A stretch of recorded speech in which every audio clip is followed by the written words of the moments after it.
옆 사람과 이렇게 인사했으면 좋겠습니다. 제 옆에 앉아주셔서 감사합니다. 집이 때문에 힘이 납니다. 할렐루야. 내 옆에 앉아 계신 그분 때문에 하나님이 행복해 하십니다. 그분을 통해서 하나님께서 놀라운 역사를 이루실 줄 믿습니다. 믿으십니까? 여러분에게 질문 하나 하겠습니다. 여러분, 에레미야가 누군지 아십니까? 뜬금없는 질문입니까? 에레미야가 누굽니까? 맞히셨습니다. 에레미야가 선지자랍니다. 맞습니까? 네. 에레미야는 주전 657년에서 580년경 유다왕 요시야 때부터 마지막 왕인 시드기야 때까지 활동했던 선지자입니다. 이 에레미야의 이름의 뜻을 살펴보면요, 이런 뜻을 가지고 있습니다. 여호와께서 지명하신 자라는 뜻입니다. 여호와께서 뭐 하신 자? 지명하셨다. 지명하셔서 이게 부르신 자가 바로 누구라는 겁니까? 에레미야입니다. 이 에레미야의 아버지를 보게 되면은 요시야 왕이 제사장 시절 제사장이었던 hil기야가 바로 에레미야의 아버지였습니다. 그러니까 에레미야는 어떤 가정에서 자랐다는 겁니까? 제가 다시 설명해야 되겠죠? 네. 에레미야의 아버지는 요시야 왕 제위하던 시절에 제사장 hil기야였습니다. 어떤 가정이었다고요? 야, 어떻게 아셨어요? 정말 똑똑하시네요. 훌륭하세요. 제사장 가문이었습니다. 제사장의 가정이었어요. 제사장. 그러니까 어려서부터 하나님의 말씀대로 양육받았고 그 말씀을 지키기 위해서 얼마나 수고하고 애썼던 사람이었는지 모릅니다. 그리고 다음에 또 제사장으로서 사명을 감당해야 될 책임이 그에게 있었기 때문에 얼마나 말씀 안에 살아가려고 노력했는지 모릅니다. 자, 그리고 이 에레미야와 동시대의 선지자로는 나훔과 또 누가 있냐면은 스바냐가 있습니다.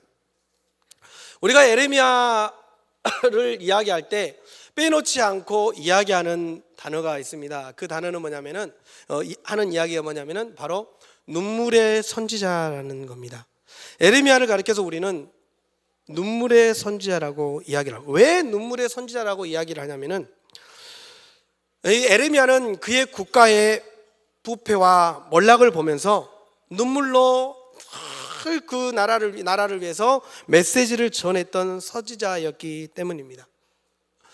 나라의 부패하고 그리고 몰락해 가는 그 모습을 보면서 그들에게 메시지를 전하면서 눈물을 흘리며 그들의 회개하기를, 그들이 돌이키기를 촉구했던 선지자가 바로 에레미야였기 때문입니다. 또한 이 에레미야는 모진 핍박과 유혹과 고통 중에도 여호와 하나님의 메시지를 선포한 신실한 선지자였습니다. 또한 이 에레미야는 민족을 지극히 사랑했던 선지자이기도 하였습니다. 이런 에레미야를 오늘 본문에서 보면은 하나님께서 뭐 하고 계십니까? 부르고 계십니다. 콜링하고 계시는 거예요. 하나님께서 에레미야를 부르시면서 뭐라고 말씀하시냐면은 우리 한번 5절 말씀을 보도록 하겠습니다. 뭐라고 이야기합니까? 시작. 내가 배에서 나오기 전에 너를 성별하였고 너를 여러 나라의 선지자로 세웠노라. 하나님께서 에레미야를 부르시면서 이렇게 이야기를 합니다. 내가 너를 알았고 너를 성별했고 너를 뭐 했다? 세웠다라고 이야기를 합니다. 이 말을 보면은 이게 점점 하나님께서 에레미야를 부르시면서 한층 더 강하게 강조하고 있는 것을 보게 됩니다. 모태에서 짓기 전에 너를 뭐 했다? 알았다. 내가 배에서 나오기 전에 너를 뭐 했다? 성별했다. 왜? 너를 여러 나라에 뭘로 세우기 위해서? 선지자로 세우기 위해서. 무슨 말이냐? 에레미야의 선지자직을, 이 직을 뭐 하는 거예요? 강조하고 있는 것입니다. 첫 번째, 여기서 보면 너를 모태에 짓기 전에 너를 알았다라고 이야기하고 있는 내용이 나옵니다. 여기서 알았다라는 이 이야기는 알다, 깨달다, 그리고 간섭하고 선택하다, 이러한 다양한 의미를 가지고 있는 히브리 야다에서 나온, 야다라는 동사에서 나온 말인데요, 이 야다라는 이 동사는 어떤 의미를 가지고 있냐면요, 그냥 단지 지식적으로 또 그리고 사실관계에 대해서 피상적으로 알고 있는 그러한 의미가 아니라 경험을 통해서 내가 경험해보고 또 그 경험을 통해서 본질적으로 그 사람에 대해서 내가 안다라는 의미를 가지고 있는 동사가 이 야다라는 동사예요. 그냥 겉으로만 그냥 알고 있는, 눈에 본 것으로 그냥 형식적으로 그냥 안다라는 그런 의미가 아니에요. 그와 생활해보고 경험해보고 본질적으로 이 사람이 누구다라는 것을 정확하게 깊이 있게 알고 있다라는 의미인 것입니다. 그러니까 하나님께서 예레미야를 태초부터, 영세 전부터, 영원 전부터 에레미야를 머리카락 하나하나까지 세신 바 될 만큼 뭐 했다는 거예요? 알고 계셨다는 겁니다. 알고 계시다는 거예요. 온전하게 에레미야를 다 아셨다라는 겁니다. 아멘. 그리고 하나님께서 또 이렇게 에레미야를 아시면서 그리고 그에게 하는 말씀이, 내가 배에서 나오기 전에 너를 뭐 했다 그럽니까? 성별했다라고 이야기합니다. 구별했다는 겁니다. 너를 성결케 했다는 겁니다. 특별한 목적을 내서 구분해 놓았다는 거예요. 구별해 놓았다는 겁니다. 그러니까는 예레미야를 콜링하면서 에레미야에게 이야기하는 거예요. 내가 너를 모태에서 짓기 전부터, 영원 전부터 내가 너를 알았는데 그냥 형식적으로 그냥 안 것이 아니라 너의 모든 것을 구체적으로 머리털 하나까지도 내가 너를 자세하게 알고 있었고, 너를 내가 어떻게 쓰기 위해서 뭐 했다? 이미 거룩하게 뭐 해놨다? 구별해놨다 하는 겁니다. 이 구별했다, 성별했다, 이 말의 보면은 이 말이 에레미야로 하여금요, 하나님께서 부르셔서 사명을 감당하는 동안에 얼마나 많은 핍박과 얼마나 많은 어려움이 에레미야에게 있었는 줄 모릅니다. 생명의 위협과 감금, 또 매국노라는 오해와 모욕을 정말로 받으면서도 하나님께서 나를 알고 계시고 하나님께서 나를 이렇게 모태에서 태에서 배에서 나오기 전부터 구별해 놓으셨다는 이 말씀이 그를 그 모든 어려움 가운데서 이겨낼 수 있는 힘이 되었고요, 그 모든 상황 가운데서 견딜 수 있는 원천이 되었습니다.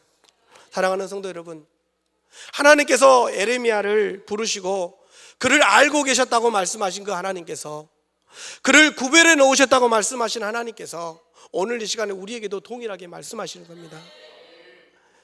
경드가, 내가 너를 영원 전부터 알고 있었어. 경드가, 내가 너를 배에서 나오기 전부터 너를 구별해 놨단다. 뭘 위해서요? 뭘 위해서요? 오늘 예레미야는 이렇게 하나님께서 예레미야에게 이야기합니다. 세 번째 그를 이야기할 때 뭐라고 이야기하냐면은, 너를 여러 나라의 뭘로? 선지자로 세우려고.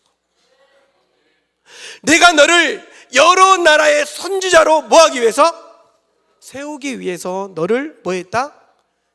구별했다라고 이야기하는 겁니다. 여러분, 오늘 에레미야를 부르신 하나님께서 에레미야를 선지자로 세우시려고 부르셨다고 합니다. 여기서 세웠노라라고 말씀하십니다. 세울 것이다 라고 말씀하지 않으십니다. 무슨 말씀입니까? 이미 하나님께서는 에레미야를 뭘로 쓰시기로 결정했다는 거예요? 선지자로 쓰기로 결정했다는 겁니다. 네가 뭐라고 하든지 간에 이 결정은 번복된다 안 된다? 이미 너의 생각과는 상관없이 이미 나는 뭐 했다는 거예요? 너를 그렇게 쓰기로 결정했다는 겁니다. 이미 너를 그렇게 디자인해버렸다는 겁니다. 할렐루야. 사랑하는 성도 여러분, 하나님은 우리 인간을 지으실 뿐만 아니라 이후의 모든 인생의 방향과 내용까지도 이미 계획하고 디자인하시는 분이십니다. 에레미야를 영원 전부터 알고 계신 하나님께서는 당신의 특별한 사역을 위해서 그를 구별하셨고 이제 때가 되어 그를 부르고 계시는 것입니다. 그러나 이런 하나님의 강력한 콜링에 에레미야는 너무도 당황스러워합니다. 6절 한번 보겠습니다. 뭐라고 이야기합니까? 슬프도소이다. 주 여호와여 보소서. 나는 아이라 말할 줄을 알지 못한 아이다. 하나님, 슬픕니다. 주 여호와여. 보통 하나님을 부를 때 이스라엘 백성들은 한 번만 보통 부르는 게 그들이 보통 한 번만 부릅니다. 그런데 여기 보면은 주 여호와라고 두 번 반복해서 부르고 있는 것을 보게 됩니다. 이 표현을 보면서 느낄 수 있는 게 뭐냐면요, 이 에레미야가 지금 하나님께서 그를 부르신 이 내용을 부르시면은 이 이야기를 들으면서 많이 당황하고 있는 것을 보게 되는 것입니다. 또한 이 하나님의 결정에 대해서 에레미야가 이해할 수 없는 지금 반응을 보이고 있는 것입니다. 왜냐하면 이 에레미야가 이러한 표현을 하고 있는 이유는 이 하나님의 이 결정에 대해서 이렇게 이해할 수 없고 좀 당황해하는 이유가 있습니다. 왜 이건 내가 좀 못할 것 같은데, 할 수 없는데 하나님께서 왜 나를 부르실까라고 하는 이유가 있습니다. 그 이유는 뭐냐면은 그 다음에 보면 나오는데, 나는 누구라는 거예요? 아이다 하는 겁니다. 나는 누구라고요? 나는 아이다. 그리고 또 뭐라고 합니까? 말할 줄을 알지 못한다라고 합니다. 그러니까는 당황해하는 이유가 뭐라는 거예요? 내가 아이이고 말할 줄 모른다라는 겁니다. 유대 랍비들은 그 당시 에레미야의 나이를 어떻게 생각하냐면요, 한 14살 정도 되지 않았을까라고 이야기를 합니다. 몇 살이요? 14살. 그런데 일반적으로 이제 우리가 생각할 때 어떻게 생각하냐면요, 에레미야가 므낫세 통치 말기에 태어났습니다. 그리고 에레미야를 부를 때가 여시야 13년입니다. 보통 이제 우리 일반 학자들이 생각할 때 14살로 보지 않고요, 18살이 한 20살 정도 되지 않았나라고 생각을 합니다. 많은 학자들이 그렇게 생각합니다. 그러면은 한 18에서 20살이라고 생각할 때 에레미야를 그때 불렀다라고 생각할 때 에레미야가 선지자의 사역을 임할 당시 에레미야는 건강한 청년 정도 되지 않았을까라고 생각을 합니다.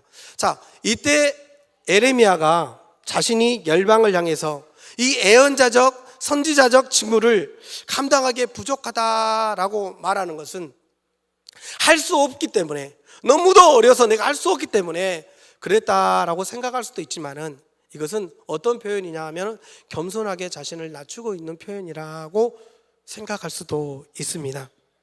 자, 여러분, 하지만 우리가 분명히 한 가지 이 성경을 통해서 알 수 있는 것은, 에레미야가 느끼고 있는 자신의 이 열방을 향한 선지자적 사명을 감당하기에 자신이 부족하다는 겁니까? 아니면 감당할 수 있다는 겁니까? 부족하다고 생각하는 것은 우리가 이 본문을 통해서 분명하게 알 수가 있습니다.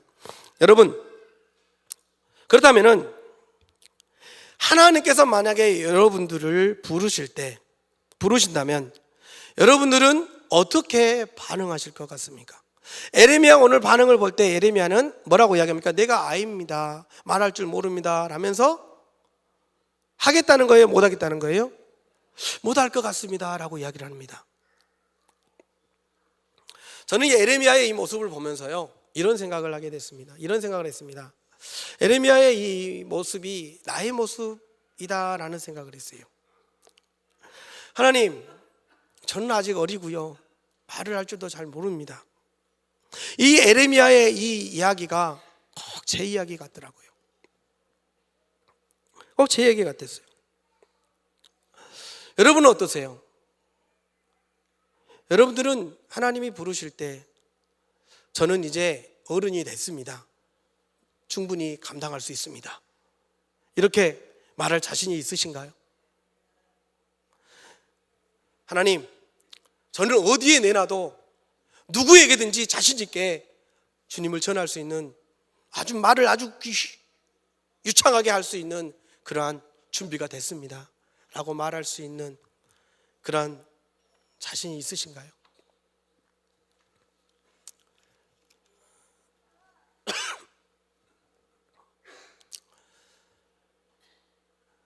머뭇거리고 대답을 하지 못하는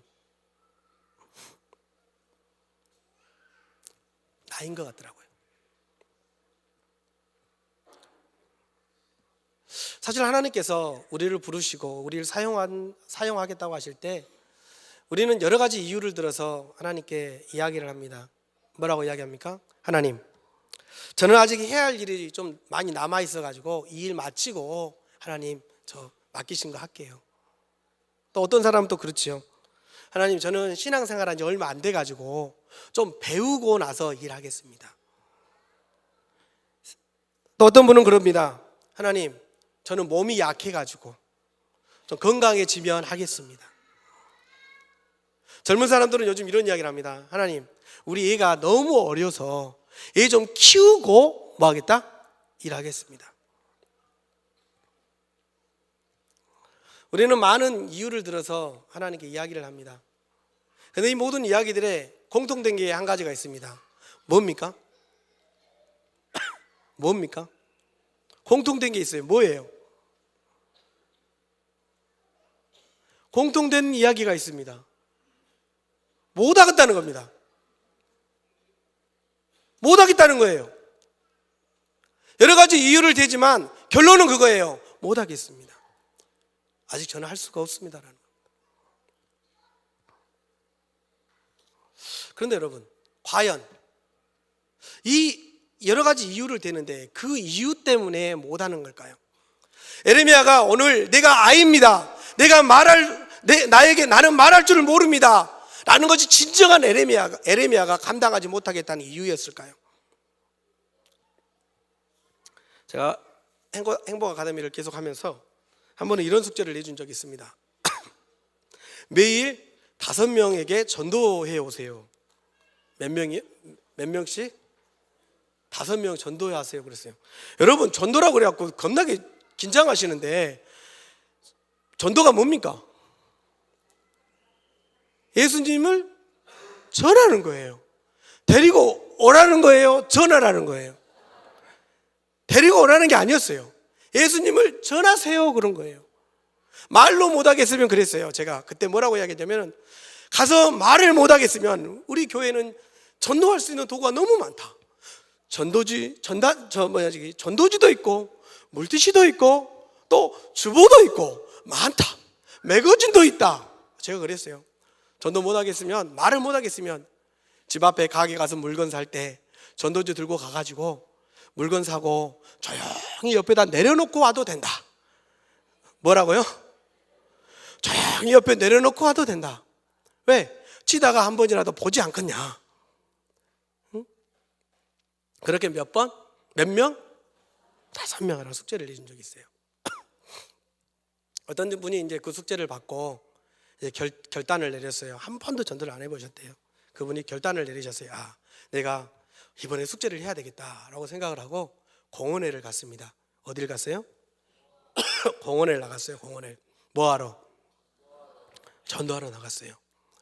그리고 이제 마음을 먹고 사람이 지나가기를 기다리고 있었어요. 기다리니까 한 사람이 쫙 오는 겁니다. 야, 사람이 와서 이제 전도해야지 하고 가까이 이제 사람이 다가오니까 가는데 찬찬히 그를 들여다 보니까 너무 무섭게 생긴 거예요. 그래서 어떻게 했을까요? 패스. 뭐 했어요? 패스했어요. 안 되겠다 여기는. 그래서 다음 사람이 오기를 기다렸습니다. 그러니까 다음 사람이 또 온 거예요. 이번에도 천천히 들여다봤어요. 그랬더니 이번 사람은 예수님 믿게 생겼어요. 어떻게 생겼어요? 예수님 믿게 생겼어. 그래서 이번 사람도 뭐 했을까요? 패스. 그리고 세 번째 사람이 또 지나옵니다. 근데 이 사람에게 전도했을까요? 못했을까요? 했을까요? 못했을까요? 했을까요? 못했을까요? 못했으니까 제가 물어봤겠죠. 못했어요. 그리고 그날은 한 명도 전도 못하고 다시 집에 돌아갔습니다. 집에 돌아가면서 얼마나 회개했는지 모른답니다. 그리고 곰곰이 생각해 보니까 각각 만나는 사람마다 이유가 다 있더라는 거예요. 이 사람은 무섭게 생겨서 안 되고, 너무 착하고 선하게 생겨서, 이 사람은 믿게 생겨서, 이 사람하고 이야기하면 내가 질 것 같아서, 하여튼 별의별 이유가 다 있더라는 거예요. 여러분, 전도하지 않은 이유가, 그 사람을 바라보면서 그 이유를 누가 만들었어요? 내가 만들었어요. 그 이유를 내가 만들게 된 이유가 원인이 어디가 있을까요? 원인이 어디에 있었어요? 원인이 어디에 있어요? 원인.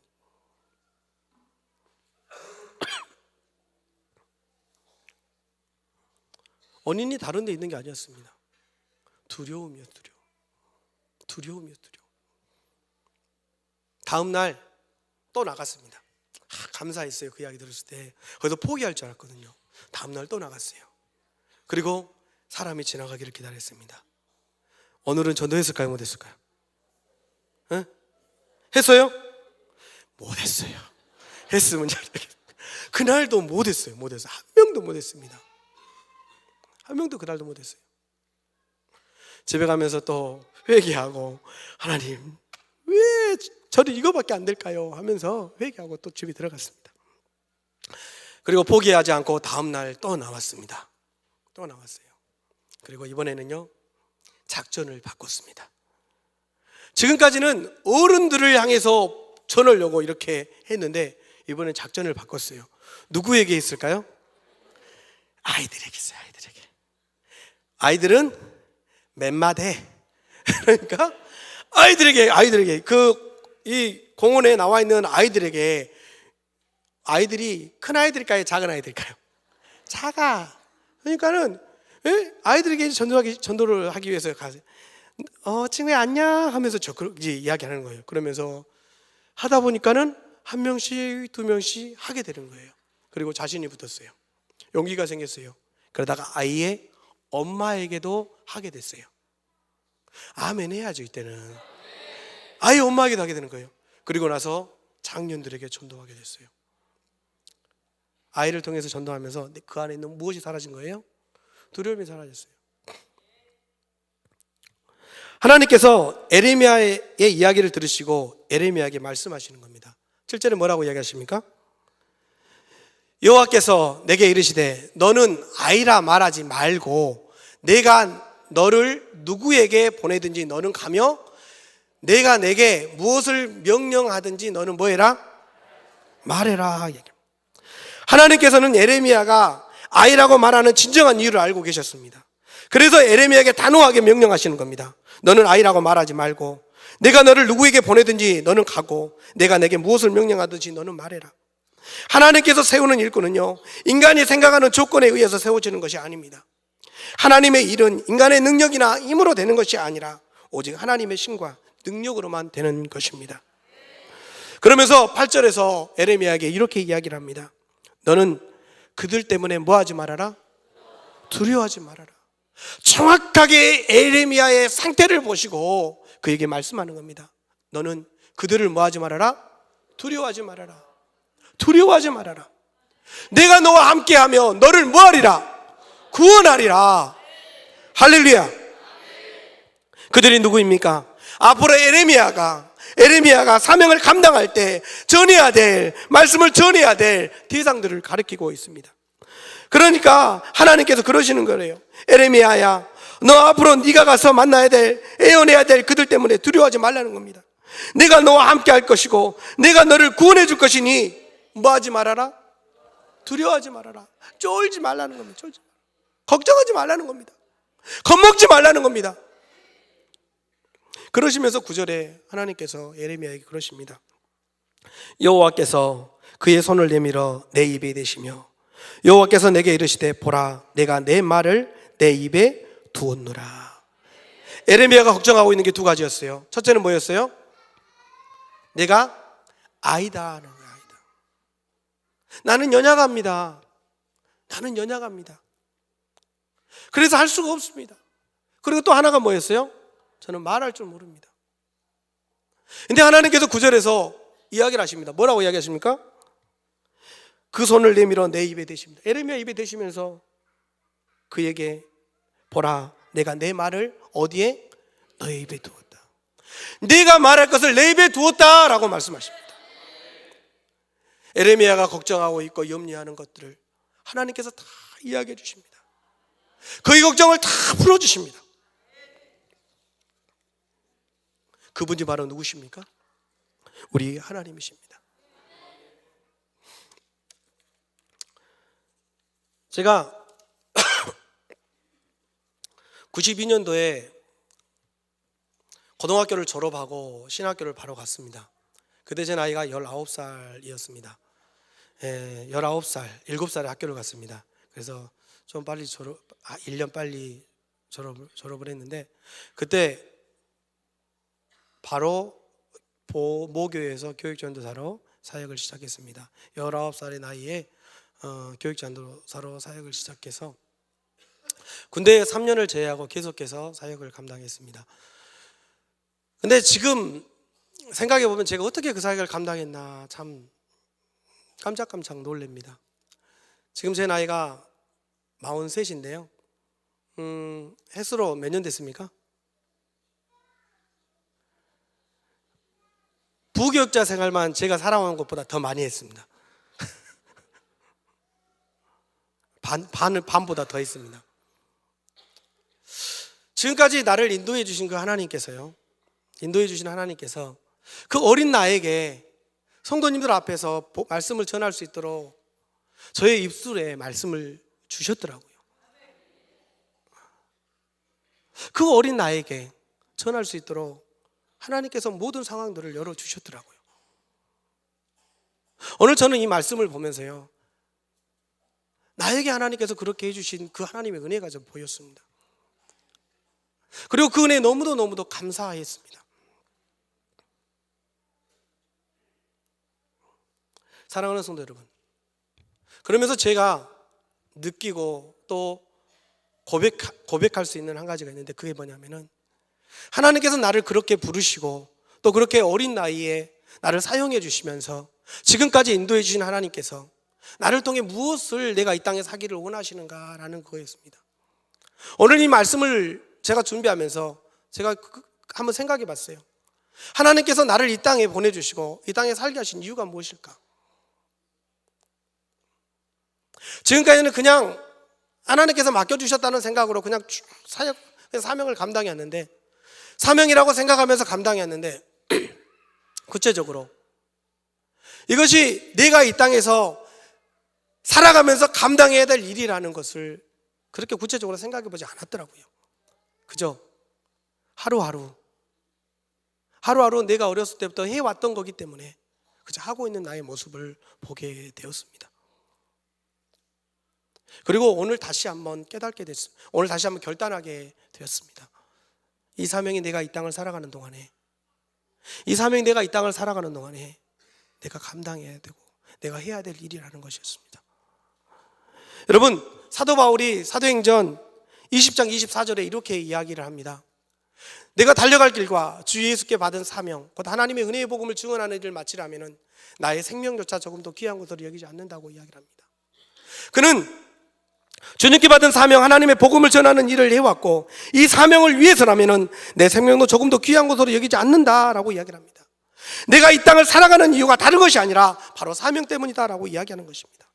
바로 예수님을 전하는 것이다 라고 이야기하는 것입니다. 하나님께서 나를 부르신 데는 분명한 이유가 있습니다. 하나님께서 나를 이 땅에 보내주신 데는 분명한 이유가 있습니다. 하나님께서 나를 이 땅에 살아가게 하신 이유가 그럼 무엇일까? 왜 하나님께서 나를 위해 독생자 예수님을 십자가에 못 박으셨을까요? 왜 하나님께서는 그렇게 우리가 이 땅에서 행복하기를 원하시는 것일까요? 왜요? 무엇 때문에요? 이런 이야기를 읽은 적이 있습니다. 어떤 자매가 있었습니다. 이 자매는 하나님을 너무너무 사랑하는 자매였습니다. 너무도 사랑했어요. 너무도 하나님을 사랑해서 그 자매는 꿈이 있었습니다. 어떤 꿈이 있었냐? 천국에 빨리 가고 싶다. 어떤 꿈이요? 참 훌륭한 꿈이지요. 천국에 빨리 가고 싶은 꿈이었습니다. 그래서 한 번은 이렇게 하나님께 기도를 했답니다. 주님, 아시겠지만 저 정말 여기 살고 싶지 않아요. 죄 짓고 회개하는 것도 이제 지겹고 이 땅에 사는 게 하나도 재미없어요. 빨리 주님 계신 천국 가서 알콩달콩 살고 싶어요. 저 좀 빨리 데려가시면 안 돼요? 제 맘대로 못하니까 어떻게 좀 해보세요. 왜? 자살하면 안 되잖아요. 그러니까 하나님을 사랑하기 때문에, 믿음이 있기 때문에 안 된다는 거 알아요. 그래서 누구에게 부탁하는 거예요? 저 좀 빨리 데려가세요. 주님, 너무 얼굴로 보고 싶어요. 제가 얼마나 사랑하는지 아시잖아요. 저 좀 제발 빨리 데려가 주세요.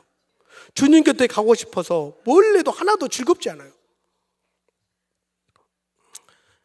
이렇게 이야기하는 자매에게 주님이 이렇게 말씀하시더랍니다. 그래, 딸, 나도 널 너무 사랑하고 빨리 내가 천국 가서 같이 있고 싶단다. 왜 안 그렇겠니? 그때 이 자매가 그러는 거예요. 그럼 빨리 데려가세요. 하실 수 있잖아요. 예수님, 그때 주님께서 그러시는 거예요. 그런데 딸, 나도 너랑 같이 있는 건 너무 좋은데 내가 이곳에 와서 나랑 계속 같이 있으면은 이 땅에 나를 모른 채 고통 가운데 남은 자들 때문에 마음 아파하고 슬퍼하는 나를 계속 봐야 하는데 이런 나를 보고 견딜 수 있겠니? 라고 이 자매에게 이야기를 하는 것이었습니다. 세상에서 가장 사랑하는 사람 곁에 있는데 그 사람이 계속 슬퍼한다면 같이 슬프지 않을 사람이 어디가 있을까요? 하물며 이 세상 모든 슬픔을 보고 계신 나의 주님이 주님의 그 찢어지는 마음을 보고 있다면 그게 과연 행복할까요? 이 이야기를 들었던 그 자매가 이렇게 대답했답니다. 아니요. 그렇다면 주님, 천국 가서 저 때문에 기뻐하시는 모습 볼 수 있도록 제가 정말 열심히 살아서 한 영혼이라도 더 구할게요. 정말 최선을 다해서 죽고 싶다, 살기 싫다, 빨리 데려가시라 이런 말 절대로 안 할게요. 진짜 빨리 달려갈게요. 조금만 기다리세요. 사랑하는 성도 여러분, 우리가 이 땅에서 살아가야 될 이유가 분명히 있습니다. 그 이유는 다른 게 아닙니다. 주님이 그렇게 원하시고 그렇게 원하시는 영혼을 살리고 복되게 하는데 우리가 달려가야 될 줄 믿습니다. 하나님께서 예레미야를 부르셨습니다. 아이와 같은 말할 줄 모르는 저입니다 라고 고백하는 예레미야를 부르셨습니다. 그리고 그에게 사명을 맡기셨습니다. 그리고 예레미야는 순종하며 그 사명을 감당하며 나아갑니다. 왜요? 그 사명이 그가 이 땅에서 하나님께서 나에게 주신 일이기 때문입니다. 그 사명이 그가 이 땅을 살아가는 동안에 감당해야 될 일이었기 때문입니다. 그 이 땅에서 살아가야 될 이유였기 때문입니다. 사랑하는 성도 여러분, 여러분이 이 땅을 살아가는 이유가 여러분에게는 무엇입니까? 이 땅을 살아가야 될 이유가 여러분에게는 무엇입니까? 물질입니까? 명예입니까? 자녀들입니까? 하나님께서 여러분도 나를 위해서 십자가에 죽어주신 이유가, 독생자를 보내셔서 십자가에 죽게 하신 이유가 여러분들이 물질의 노예가 되어서, 명예의 노예가 되어서 살아가는 것을 보고 싶어서 그러셨을까요?